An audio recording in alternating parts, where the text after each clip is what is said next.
Hello everyone, welcome back to my channel. आज हम बात करेंगे मध्य अभिसीमा सिद्धांत के बारे में जो मर्टन ने दिया है। उससे पहले हम आपसे एक बात और कहना चाहते हैं कि अगर आप बीए, एमए, यूजीसी या यूपीएससी की तैयारी कर रहे हैं तो हमारे चैनल को अभी सब्सक्राइब करें, क्योंकि यहाँ पर समाजशास्त्र विषय के हर पेपर के बारे में जानकारी या सामग्री उपलब्ध है। सर्वप्रथम हम ये बात करेंगे कि यहाँ पर मध्य अभिसीमा सिद्धांत के बारे में मर्टन क्या कहते हैं, आइए जानते हैं। और एक चीज़ और आपसे हम कह दें कि यह समस्त प्रकार के जो भी ये सिद्धांत हैं ये हिंदी में भी उपलब्ध है, हिंदी में आप ले सकते हैं। इससे विभिन्न प्रकार की जो सामग्री है उस सामग्री का लाभ आप उठा सकते हैं। आधुनिक युग में समाजशास्त्रीय सिद्धांतों के विकास में धीरे धीरे समन्वयात्मक दृष्टिकोण प्रमुख होता जा रहा है, अर्थात केवल सैद्धांतिक अवधारणा से ही नहीं वरन अनुसंधान द्वारा प्राप्त तथ्य और अवधारणा दोनों के समन्वय से ही सामाजिक वास्तविकता का वैज्ञानिक तथा तर्क युक्त ढंग से विश्लेषण संभव हो सकता है। इसी कारण मर्टन ने उन समाजशास्त्रियों की रचनाओं को महत्वपूर्ण बताया है जिन्होंने सिद्धांतों के निर्माण में स्वयं अनुसंधान का तथ्यों को प्राप्त किया है। मर्टन कहते हैं कि महान सिद्धांत जो तथ्य प्रधान नहीं है अथवा तथ्यों से संबंधित नहीं है, आज सामाजिक घटनाओं के विश्लेषण में सहायक सिद्ध नहीं हो सकते। मर्टन का कथन है कि इस प्रकार के सिद्धांत समाजशास्त्रीय समस्याओं की आधुनिक व्याख्या के लिए निर्देश रूपरेखा प्रदान नहीं करते। वे अपने समय की उत्तम सफलताएं थी, परंतु वह समय हमारा नहीं है।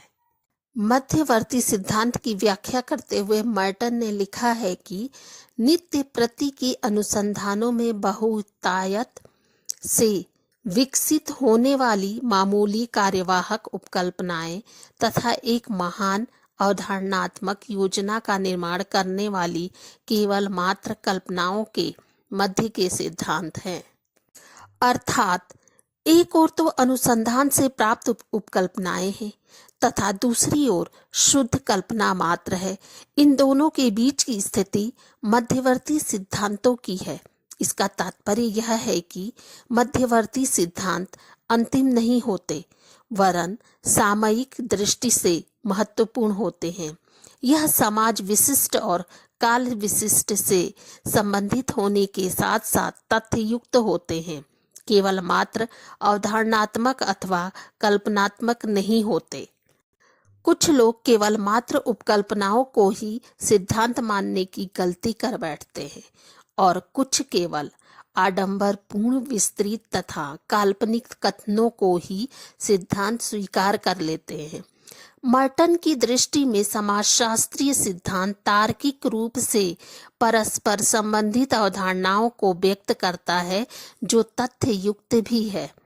आगे मर्टन का स्पष्ट है कि न तो केवल मात्र तथ्यों की सहायता से किए गए व्यवहारिक अनुसंधान के निष्कर्ष ही व्यवहारिक सिद्धांत का रूप ले सकते हैं और न ही केवल मात्र काल्पनिक ज्ञान की सिद्धांत कहा जा सकता है, वरन दोनों के बीच की जो स्थिति ही सिद्धांत के निर्माण में सहायक हो सकती है। समाजशास्त्रीय सिद्धांत उन सीमित क्षेत्रों में संबंधित तथ्यों पर प्रकाश डालने वाली विशिष्ट मध्यवर्ती सैद्धांतिक प्रतिस्थापनाओं को लेकर आगे बढ़े जिनके द्वारा विशिष्ट सिद्धांतों के समन्वय से सामान्य अवधारणात्मक योजना का विकास हो सके। न तो केवल मात्र विशिष्ट सिद्धांतों से लाभ होगा और न ही महान सामान्य सिद्धांतों पर ध्यान केंद्रित रखने से कोई भला होगा। अपने साधनों और अवसरों पर ध्यान रखते हुए ही योजना बनाकर हितकर होगा। अतः आज की आधुनिक परिस्थिति में हर दृष्टि से समाजशास्त्रियों को मध्यवर्ती सिद्धांतों पर ही ध्यान केंद्रित करना चाहिए, जिससे धीरे धीरे आगे चलकर विशिष्ट और सामयिक सिद्धांतों का समन्वय और समायोजन करके अवधारणाओं तथा परस्पर संबंधित प्रस्थापनाओं की सामान्य सैद्धांतिक व्यवस्था का विकास किया जा सके। आइए जानते हैं कि मध्यवर्ती सिद्धांतों की उपयोगिता या महत्व क्या है। यदि ऐतिहासिक दृष्टि से देखा जाए तो मध्यवर्ती सिद्धांत आज से नहीं वरन बहुत पहले से उपयोगी माने जाते रहे हैं। वास्तव में यह कोई नवीन सिद्धांत नहीं है, वरन इनकी जड़ें बहुत पुरानी है।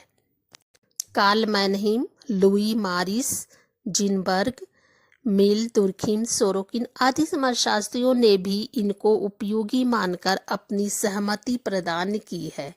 मध्यवर्ती सिद्धांत मुख्य रूप से समाजशास्त्र में किसी अनुभव सिद्ध अध्ययन के निर्देशन हेतु प्रयोग किए जाते हैं। ये सिद्धांत सामान्य सिद्धांतों के मध्य स्थापित होते हैं, जैसे सामाजिक व्यवस्था से संबंधित सामाजिक व्यवहार, संगठन तथा परिवर्तन से संबंधित सिद्धांत जिनका सामान्यीकरण नहीं किया जा सकता। भूमिका समूह सिद्धांत अन्य अनेक प्रमुख सिद्धांतों जैसे प्रकार्यात्मक विश्लेषण, सामाजिक व्यवहारवाद, पार्सन्स का क्रिया सिद्धांत इत्यादि से घनिष्ठ रूप से संबंधित हो सकता है, लेकिन मध्यवर्ती सिद्धांत केवल इस बात से संबंधित है कि सामाजिक ढांचे को किस प्रकार पहचाना जाए जिसमें व्यवस्था अधिक और संघर्ष कम पाया जाता हो।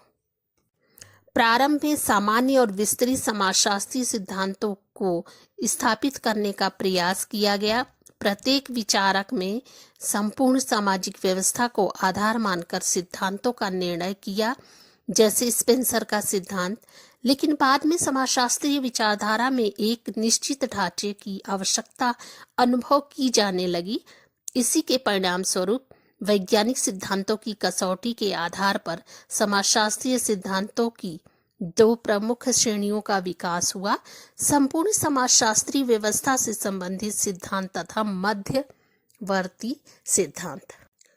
मर्टन ने मध्यवर्ती सिद्धांतों के विकास पर प्राथमिक बल देते हुए लिखा कि हमारा प्रमुख कार्य ऐसे विशेष सिद्धांतों को विकसित करना होना चाहिए जो सीमित अवधारणात्मक अभिसीमा के लिए अपनाए जा सकें, जैसे विचलित व्यवहार, सामाजिक बोध, संदर्भ समूह, सामाजिक नियंत्रण, सामाजिक संस्थाओं की अटल निर्भरता से संबंधित। मध्यवर्ती सिद्धांत संपूर्ण अवधारणात्मक ढांचे को समझने में अधिक उपयुक्त माना जा सके। संक्षेप में अगर हम बात करें कि समाजशास्त्रीय सिद्धांतों के विकास में विशेष सिद्धांतों के विकास को उतना ही महत्व दिया जाए जितना संपूर्ण अवधारणात्मक व्यवस्था के विकास को दिया जाता है। इनमें किसी के भी महत्व को कम नहीं किया जा सकता और न ही किसी एक प्रकार की अवधारणात्मक या सैद्धांतिक व्यवस्था पर निर्भर ही रहा हो जा सके। किसी सामान्य सैद्धांतिक व्यवस्था पर निर्भर रहने से समाजशास्त्र की प्रगति हो जाएगी। अतः मध्यवर्ती सिद्धांतों का सामान्यीकरण ही समाजशास्त्र के विकास के लिए हितकर होगा। मर्टन ने इसमें कुछ आलोचनाएं भी की है, जैसे पार्सन्स, वीरस्टीड, डेहनडार्फ तथा मिल्स। इन सभी लोगों ने मध्यवर्ती सिद्धांतों की आलोचना की है। आइए जानते हैं कि वो आलोचना क्या है।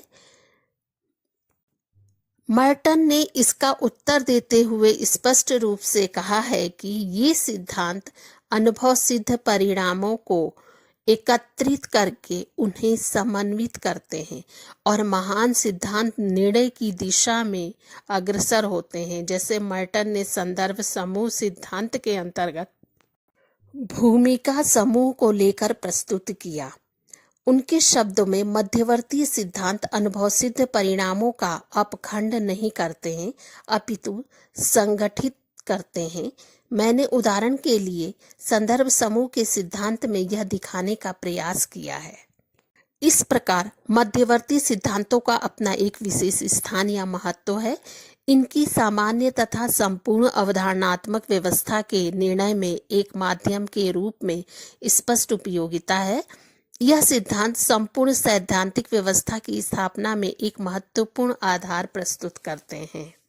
यदि आपको ये सिद्धांत पसंद आए तो इस चैनल को लाइक करना, सब्सक्राइब करना, कमेंट और शेयर करना।